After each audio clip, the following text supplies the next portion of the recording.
जय जिनेन्द्र।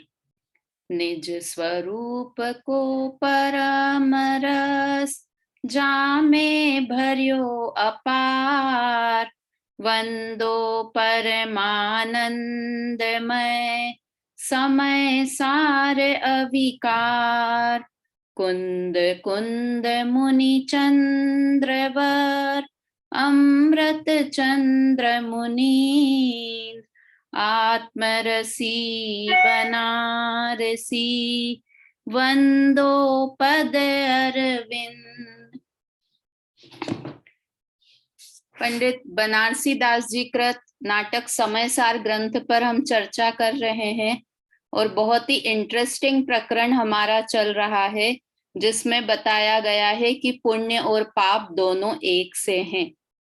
जहां पर अन्य धर्म समाप्त हो जाते हैं वहां से जैन धर्म की शुरुआत होती है ना। अन्य धर्म कहाँ पर खत्म होते हैं कि बहुत पुण्य अर्जन करो तो बहुत सुखी हो जाओगे, और वहां हमारा जैन धर्म कहाँ से स्टार्ट होता है कि पुण्य भाव बंद करो, पुण्य पाप दोनों एक समान समझो, तब मोक्ष मार्ग में प्रवेश है। शुरुआत है वो मोक्ष मार्ग की। मतलब जब तक हम पुण्य और पाप को अलग अलग मानते आएंगे कि दोनों अलग अलग हैं, तब तक हम मोक्ष मार्ग में प्रवेश भी नहीं कर पाएंगे। तो हमने पिछली क्लास में बहुत अच्छी बात पढ़ी थी, शिष्य और गुरु का संवाद देखा था, जिसमें शिष्य प्रश्न करता है। क्या प्रश्न करता है कि मुझे तो पुण्य और पाप दोनों अलग अलग लगते हैं। कैसे अलग अलग लगते हैं कि पुण्य का कारण अलग है, पाप का कारण अलग। कारण रस, पुण्य का रस अलग है, पाप का रस अलग। स्वभाव पुण्य का अलग है, पाप का अलग है, और फल भी पुण्य का अलग आता है और पाप का अलग आता है। इसलिए दोनों अलग अलग हैं, पुण्य और पाप दोनों भिन्न भिन्न हैं।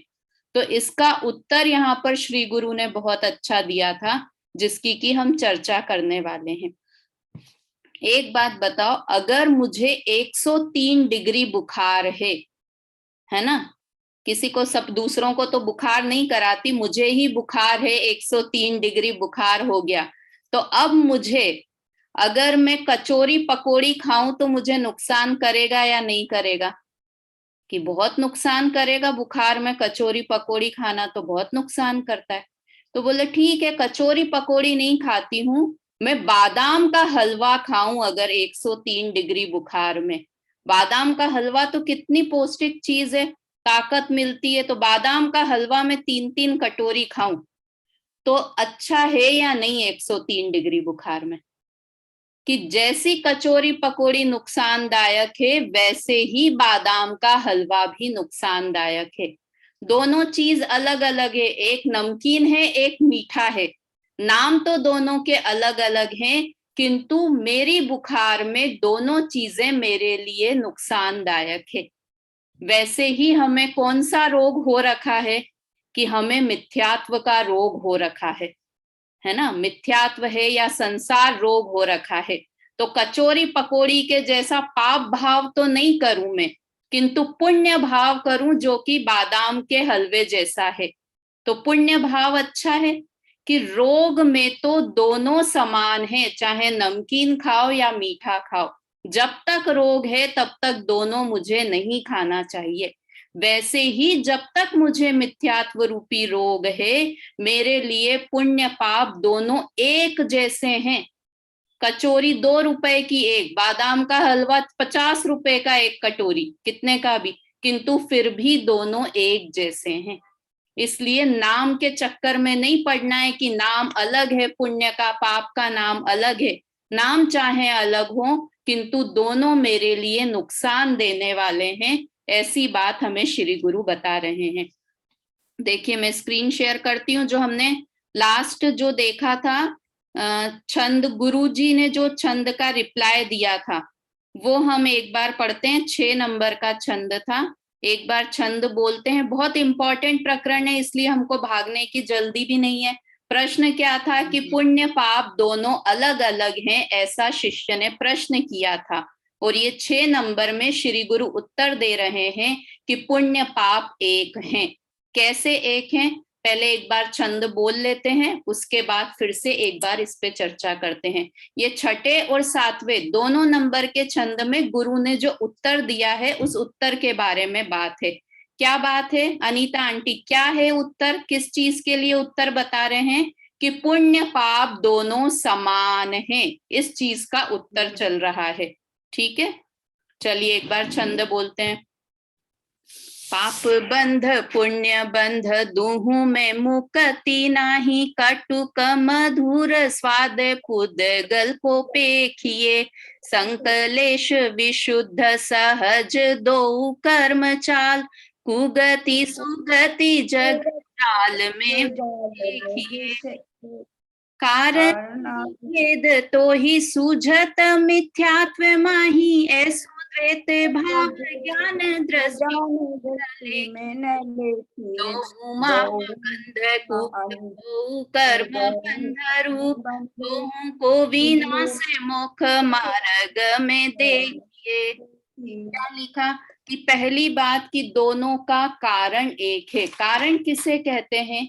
कि जो कार्य की उत्पत्ति में निमित्त हो। तो पुण्य किस कारण से उत्पन्न होता है? हमें पुण्य का परिणाम कि मैं पूजा करूं, स्वाध्याय करूं, ऐसा परिणाम, और दूसरा कि मैं विषय भोगूं, ऐसा परिणाम हमें क्यों उत्पन्न होता है? कि दोनों का कारण क्या होता है?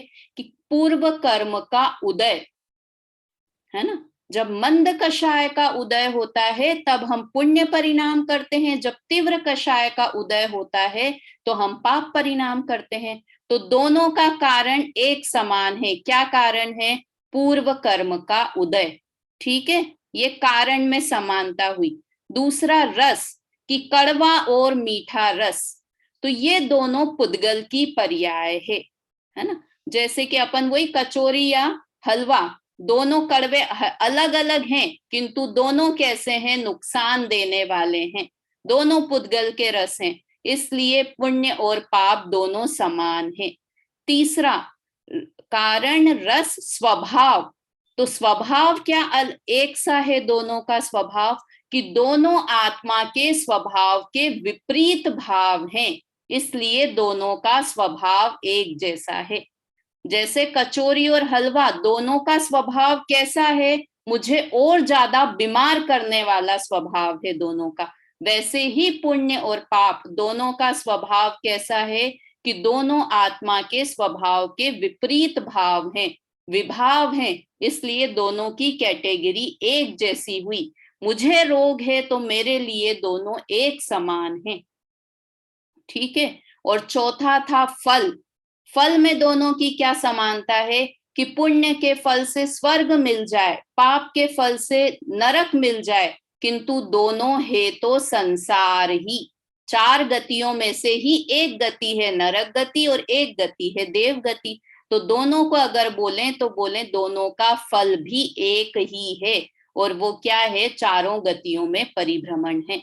इसलिए चारों जो शिष्य ने 4 पॉइंट रखे थे, कारण रस स्वभाव और फल, ये पुण्य और पाप का एक जैसा है, इसलिए दोनों एक समान हैं।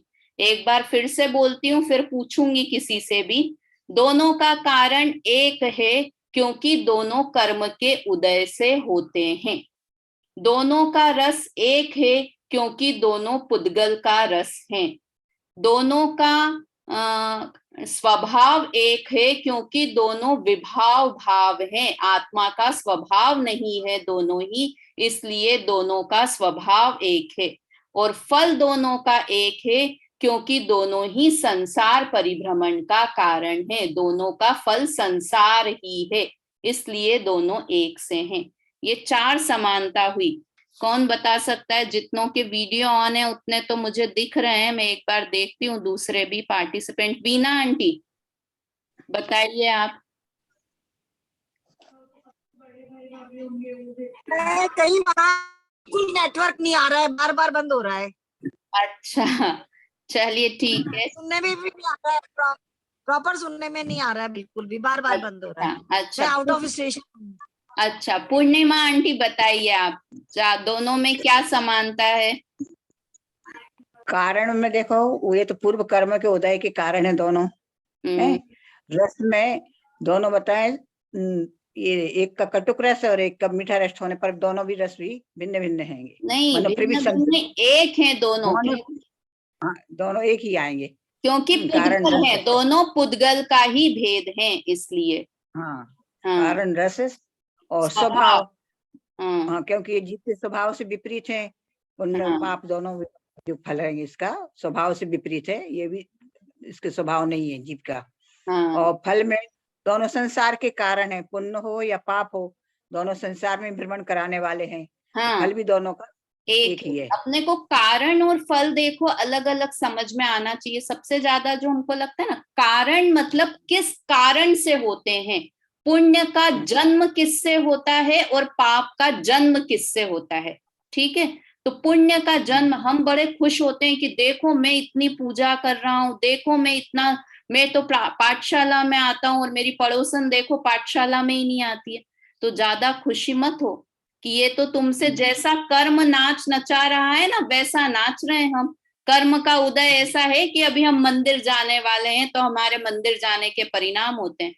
अभी तीव्र कषाय का उदय आ जाए तो हमको इच्छा ही नहीं होगी मंदिर जाने की, कि चलो आज क्यों जाएं, बहुत ठंड है, घर में ही बैठ के सुन लेते हैं, क्यों मंदिर जाएं। तो ये कारण मतलब किसके कारण पुण्य और पाप का जन्म होता है ना। और फल मतलब इसके उदय में, हाँ, पूर्व कर्म के कारण से पुण्य और पाप होते हैं। और फल मतलब पुण्य और पाप के उदय में हमें क्या मिलता है, कि उदय में हमें कुगति सुगति मिलती है। तो कहा कि दोनों है तो संसार में ही, इसलिए दोनों एक समान हैं। ठीक है, देखो ये बार बार पढ़ने के बाद भी हमको क्या समझना चाहिए, कि जब तक हमारे अंदर की भूल नहीं निकल जाए ना, जब तक हम वास्तव में पुण्य और पाप को एक नहीं मानने लगे, तब तक तो समझो हम तोते जैसे रट रहे हैं, है ना। जैसे तोता रट लेता है, वैसे हमने रट लिए, ये चारों उत्तर दे दिए, कारण रस स्वभाव फल चारों एक से हैं। वैसे जब तक हमारे हृदय से ये बात स्वीकार नहीं हो जाए कि वास्तव में पुण्य से भी मुझे लाभ होने वाला नहीं है। कौन सा लाभ होने वाला नहीं है, कि सम्यक दर्शन की प्राप्ति या मोक्ष की प्राप्ति मुझे पुण्य करते करते कभी भी नहीं होगी। उसके लिए मुझे एक स्टेप आगे बढ़ना पड़ेगा।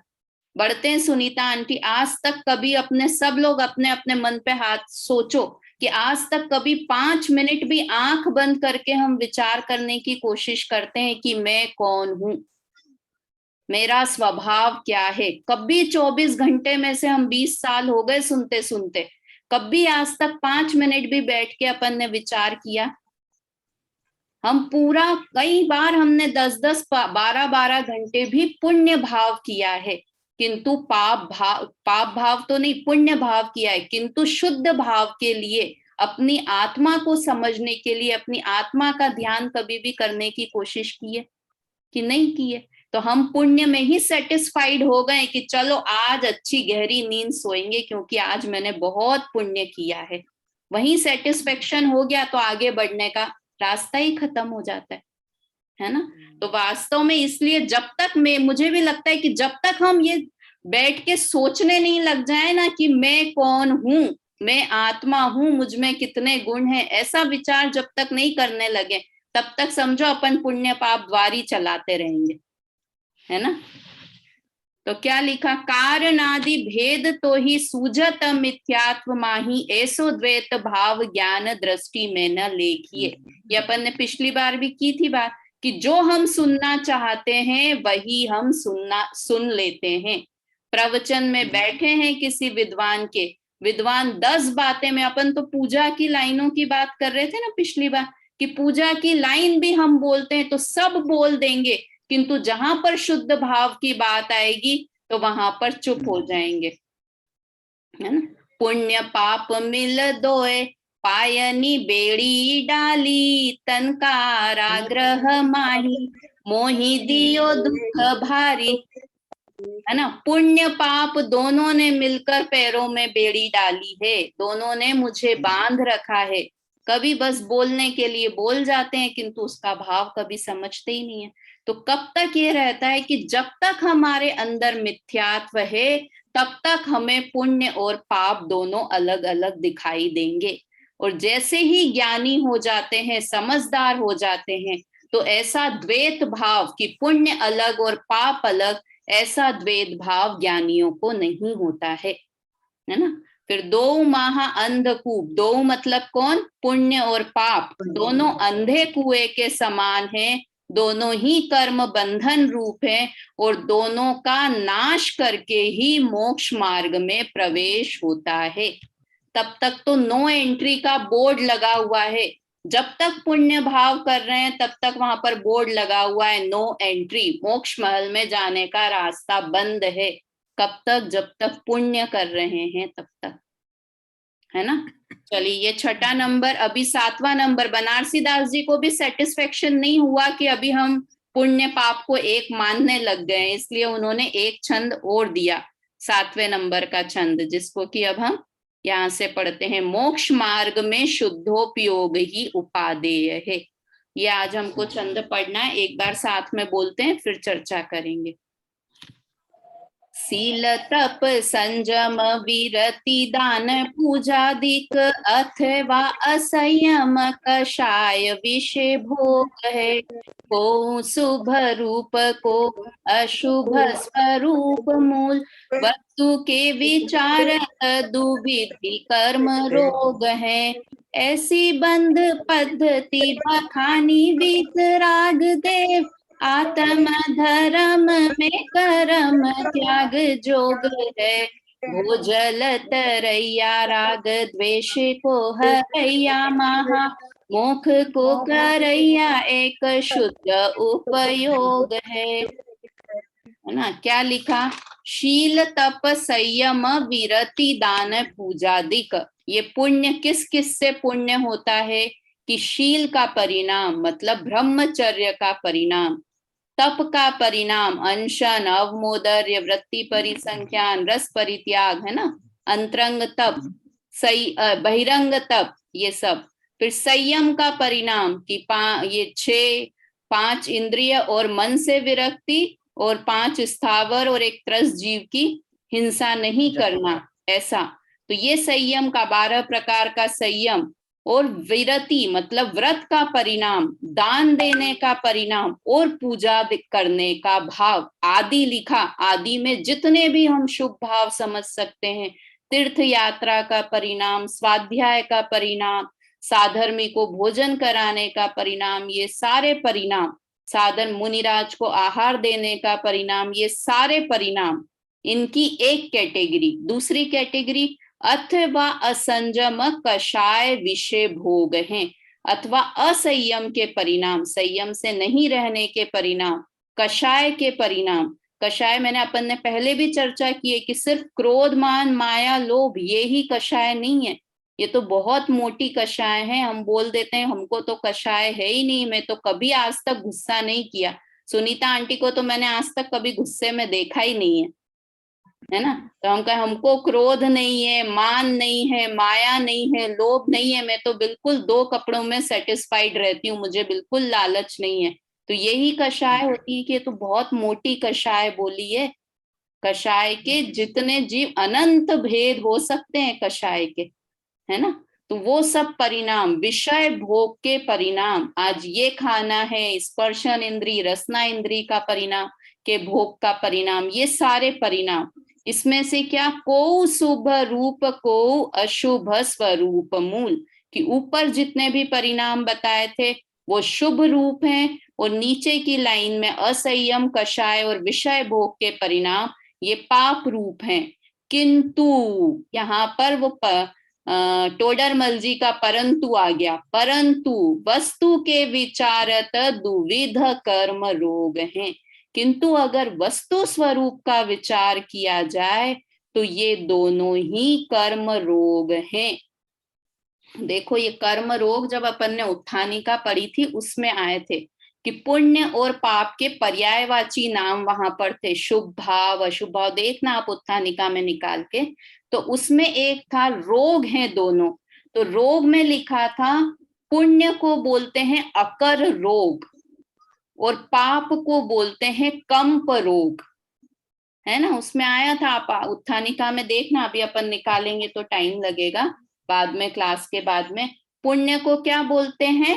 अकर रोग। अकर को बोलते हैं अकड़, अकड़ जाना कि देखो मैंने इतना पुण्य भाव किया। अकड़ बोलते हैं ना, मैं चौड़ा बाजार सकड़ा, अकड़ के चलना। अपने आप अपने चेहरे पे स्माइल आ जाती है जब अपन पुण्य भाव करते हैं तो, है ना। और पुण्य का उदय रहता है, बहुत अच्छा पुण्य का उदय, सब कुछ अच्छा चल रहा है, तो भी जीव अकड़ जाता है। पुण्य के परिणाम करने में भी और पुण्य के फल में भी अकड़ के चलता है। तो इसलिए पुण्य को बोलते हैं अकर रोग और पाप को बोलते हैं कंप रोग। कंप मतलब कांपना, डरना। तो पाप करते हैं तब भी हम डरते हैं और पाप के फल में भी दुखी रहते हैं। तो दोनों ही, अकर होना या कंपायमान होना, दोनों ही रोग हैं, है ना। ये कर्म रोग की अच्छे से परिभाषा आगे आई है उसमें।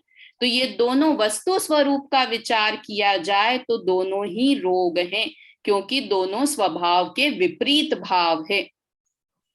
ऐसी बंध पद्धति बखानी वीतराग देव, आत्म धर्म में कर्म त्याग जोग है। कि ये दोनों ही बंध पद्धति हैं, दोनों ही बंधन को बढ़ाने वाले हैं, ऐसा वीतरागी देव ने कहा है। देखो यहाँ पर बनारसी दास जी ने आचार्य का भी नहीं नाम लिया, अमृत चंद्र आचार्य का, कुंद आचार्य का, गौतम गंधर का, सीधे वीतरागी देव यानी तीर्थंकर परमात्मा ने इसे बंध बताया है। अपन बोलते हैं ना, किसने ये बात कही है उससे उस बात का वजन होता है। किसी चलते फिरते ने बात कही है तो ठीक है, ऐसा ही है, किंतु नरेंद्र मोदी ने आज ये स्टेटमेंट दिया है कि कल से लॉकडाउन रहेगा, तो हम समझते हैं। न्यूज़पेपर में तो रोज आए दिन कुछ कुछ छपता रहता है, किंतु किसने बात कही है उसका नाम हो तो उस बात पे वजन आ जाता है। तो वैसे ही पुण्य और पाप दोनों बंध के कारण हैं। देखो पद्धति किसको बोलते हैं? कि हमारे घर में ये परंपरा, पद्धति का किसे कहते हैं? परंपरा को। कि हमारे घर की ये परंपरा है कि हम रात में खाना नहीं खाते हैं, हमारे घर की परंपरा है कि हमारे घर में दिन में ही फेरे होते हैं, रात में फेरे नहीं होते हैं शादी में।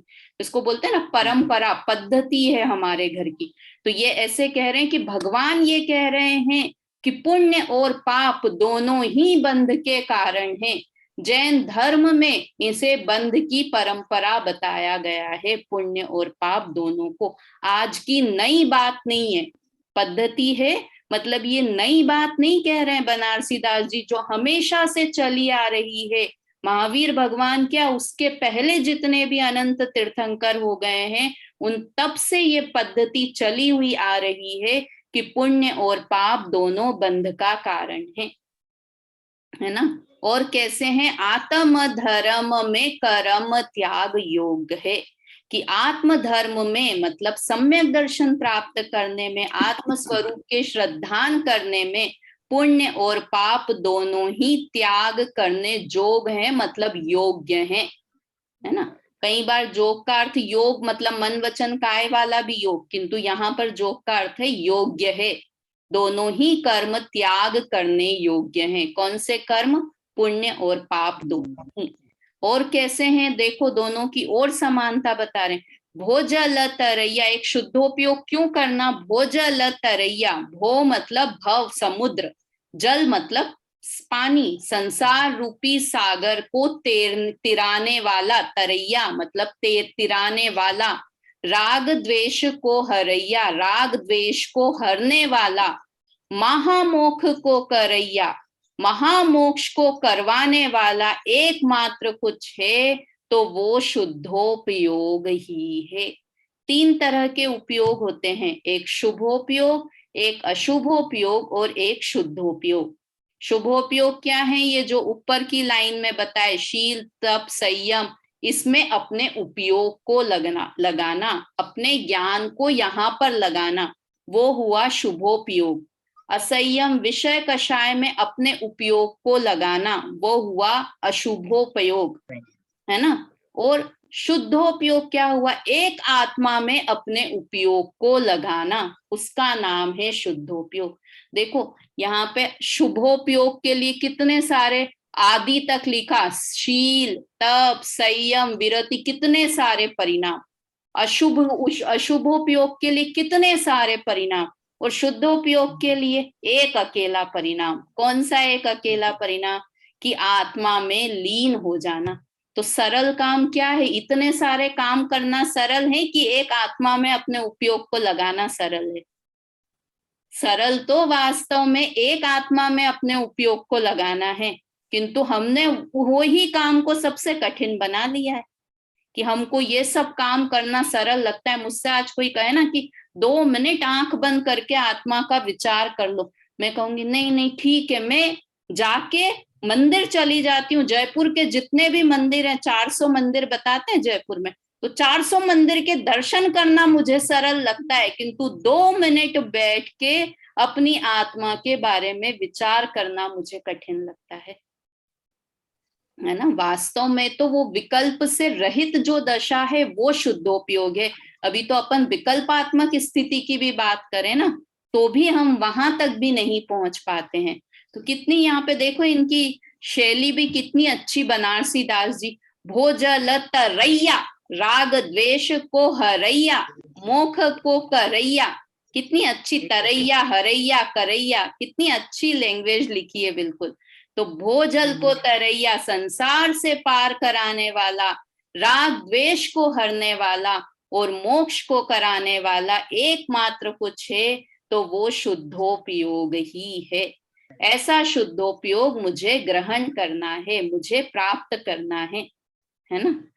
मम्मी पढ़ेंगे इसका अर्थ, पढ़ो आप मम्मी। मम्मी कौन, बोलो मम्मी, पढ़ रहे हो आप? कौन से, किसको बोल रहे? हाँ आपको बोल रही हूँ, आप पढ़ो 7 नंबर अर्थ, ये ब्रह्मचर्य तप संयम वाला।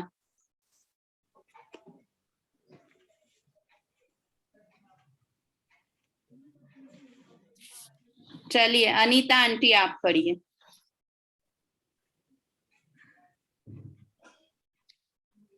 ब्रह्मचर्य तप संयम व्रत दान पूजा आदि अथवा असंयम कषाय विषय भोग आदि, इनमें कोई शुभ और कोई अशुभ है।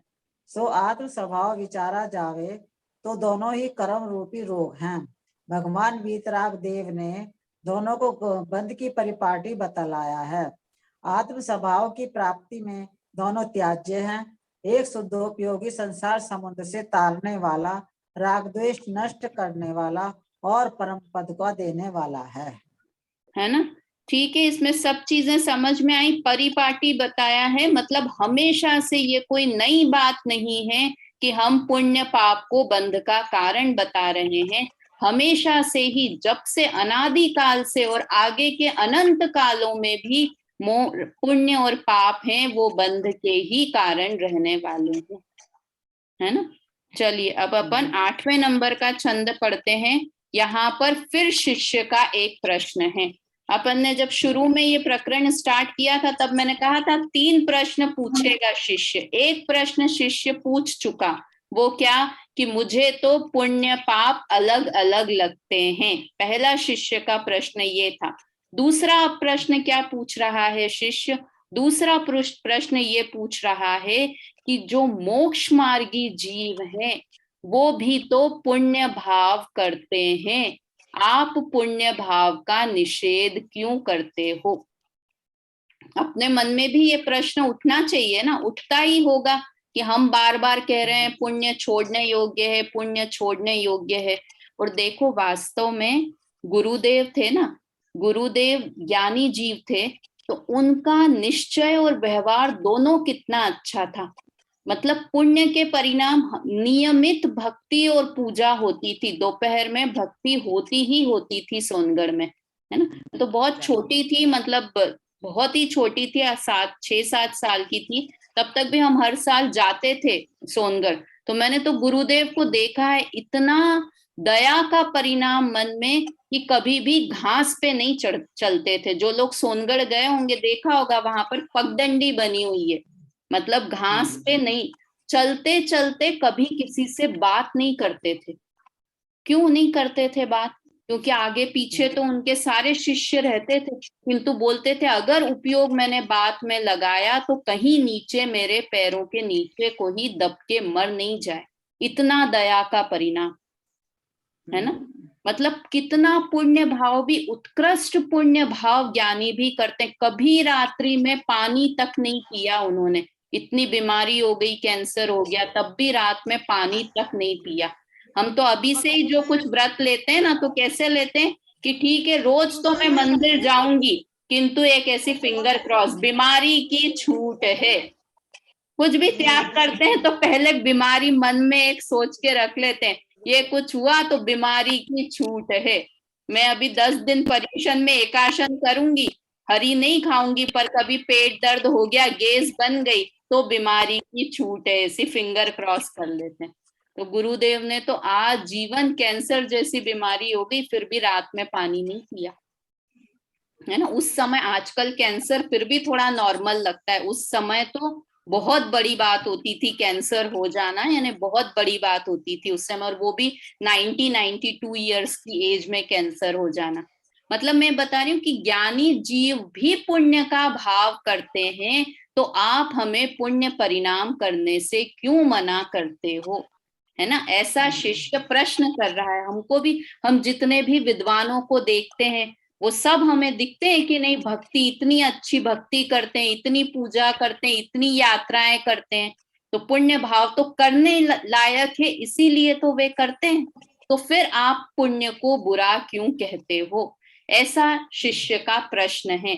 हम पहले ये छंद एक साथ बोलते हैं, इसमें ऊपर की 4 लाइन में तो शिष्य ने प्रश्न किया है, और बाद की 4 लाइन में गुरु ने उसका उत्तर दिया है। ठीक है, अभी टाइम भी होने वाला है, बीच में क्लास बंद होगी कभी भी, पर अपन थोड़ा बहुत शुरू तो कर ही लेते हैं इसको। एक बार छंद बोलते हैं एक साथ। शिष्य कहे स्वामी तुम करनी अशुभ शुभ, कीनी है निषेध मेरे तन से मन माही है। मोख के सदैया ज्ञाता देश विरति मुनीस, तीन की अवस्था तो निरावलंबनाई है। कहे गुरु कर्म को नाश अनुभव अभ्यास, ऐसो अवलंब उन्हीं को उन पाही है। निरूपाधि आत्म समाधि सोई शिव रूप, और दूर धूप पुद गल पर छाई है ना। वास्तव में देखो ये लिखा है, और दौर धूप पुद गल पर छाई है। मतलब एक आत्मा के अनुभव के अलावा जितनी भी दौड़ धूप कर रहे हो, वो सब पुद्गल की परछाई। ये करते हैं अपन, ऊपर से बात शुरू करते हैं। शिष्य कहे स्वामी तुम करनी अशुभ शुभ, कीनी है निषेध मेरे सन से मन माही है। बड़ी विनम्रता से शिष्य गुरु से प्रश्न करता है कि मेरे मन में एक संशय है कि आपने अशुभ और शुभ दोनों ही क्रिया का निषेध किया। कीनी मतलब क्रिया, तो किया है किसका? अशुभ और शुभ। करनी मतलब करने का। शुभ और अशुभ करने का आपने निषेध किया है, दोनों को करने का आपने निषेध किया है। तो मेरे मन में एक प्रश्न उत्पन्न होता है। क्या प्रश्न है? मोख के सदैया ज्ञाता देश विरति मुनीश। मोक्ष के सदैया, साधने वाले, साधना करने वाले, जिसे कि कहते हैं साधक। जो साधना करता है उसे कहते हैं साधक, है ना। तो मोक्ष की साधना करने वाले ज्ञाता, ज्ञाता शब्द यहाँ पर लिया है, ज्ञाता मतलब ज्ञानी। ज्ञानी यानी चौथे गुण स्थान वाले अव्रती जीव, है ना। ज्ञानी। फिर देश विरति मतलब देशव्रती, 5वें गुण स्थान वाले। और मुनीस मतलब 6ठे गुण स्थान वाले मुनिराज, महाव्रती, है ना। तीनों, चौथे, 5वें और 6ठे, तीनों गुण स्थान, क्योंकि तीनों कैसे हैं, मोक्ष के सदैया, मोक्ष की साधना करने वाले हैं। तीसरे गुण स्थान तक तो मोक्ष का पता आता ही नहीं है। चौथे गुण स्थान वाले अव्रती, पांचवे वाले देशव्रती और छठे गुण स्थान वाले महाव्रती। तीन की अवस्था तो निरावलंब नहीं है। निरावलंब मतलब बिना अवलंबन के नहीं है। अवलंबन किसे कहते हैं, सहारा लेना, है ना। अवलंबन लेना यानी सहारा लेना।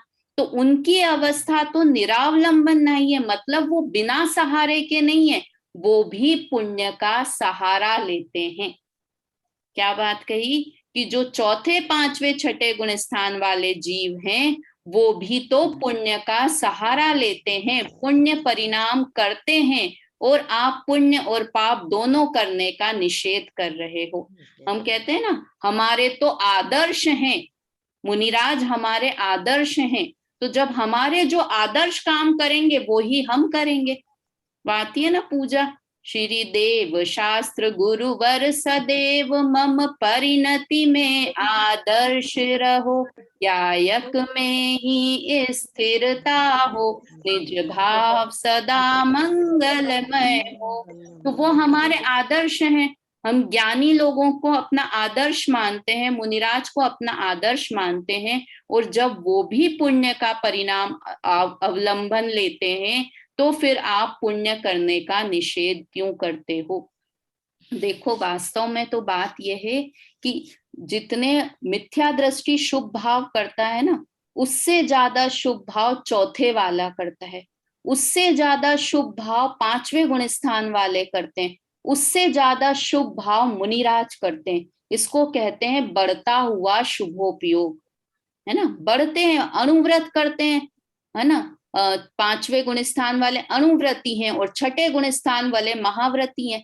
जब अपन वो भी पढ़ते हैं ना सामायिक प्रतिमा वगैरह, तो पहले कैसे होता है, जैसे ब्रह्मचर्य लिया तो ब्रह्मचर्य प्रतिमा, और उसके पहले भी कि पहले तो अनुव्रत में कि सिर्फ स्व स्त्री में संतोष करते हैं, फिर उसके बाद पहले तो सिर्फ पराई स्त्री को छोड़ते हैं, फिर स्व स्त्री में संतोष करते हैं, और उसके बाद स्व स्त्री से भी छोड़ देते हैं, मतलब स्व स्त्री का संसर्ग भी छोड़ देते हैं।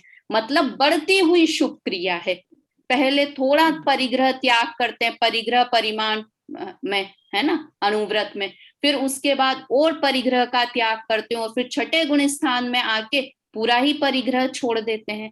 तो धीरे धीरे बढ़ता हुआ शुभोपयोग है ना। सामायिक करते हैं तो चौथे वाले को कोई नियम नहीं है, पांचवे गुण स्थान वाले को सिर्फ एक बार कर रहे हैं, ये 2 बार, और मुनिराज तो दिन में 3 बार नियम पूर्वक सामायिक करते हैं। मतलब शुभ का परिणाम बढ़ता हुआ है, शुभ का अवलंबन बढ़ता हुआ है इनको, तो फिर आप शुभ क्रिया का निषेध क्यों करते हो।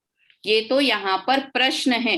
प्रश्न समझ में आया तो फिर उत्तर पढ़ने में मजा आएगा, है ना। सुनीता आंटी क्या प्रश्न है, एक बार मुझे प्रश्न बताओ, फिर अपन उत्तर प्रारंभ करेंगे। शिष्य क्या प्रश्न पूछ रहा है। चौथे गुण स्थान वाला, पांचवे गुण स्थान वाला, छठा गुण स्थान वाले ये पूछ रहे कि शुभोपयोग बढ़ता हुआ है इनका आपस।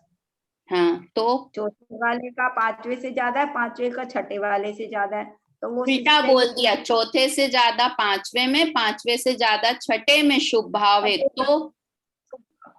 तो वो ये कह रहा है कि भाई वो शुभ भाव कर रहे हैं तो हमें शुभ भाव करने से क्यों मना कर रहे हो। Very good, very good. यही प्रश्न है कि जब हमसे जो हमारे आदर्श हैं, हमसे जो बड़े लोग हैं, जब वो भी शुभ भाव करते हैं तो आप हमें शुभ भाव करने का निषेध क्यों कर रहे हो।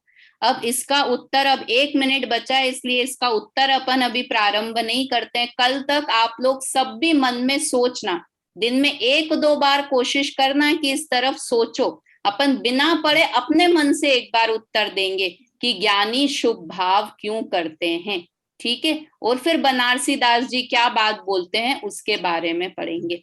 अभी समय हो गया है, जिनवाणी स्तुति एक बार बोल लेते हैं, उसके बाद कल क्लास लगेगी। बात कल लोगे ना क्लास। हाँ, कल क्लास है। जन्म जरा मृत्यु क्षय करे, हरे पुनः जड़ रीत, भव सागर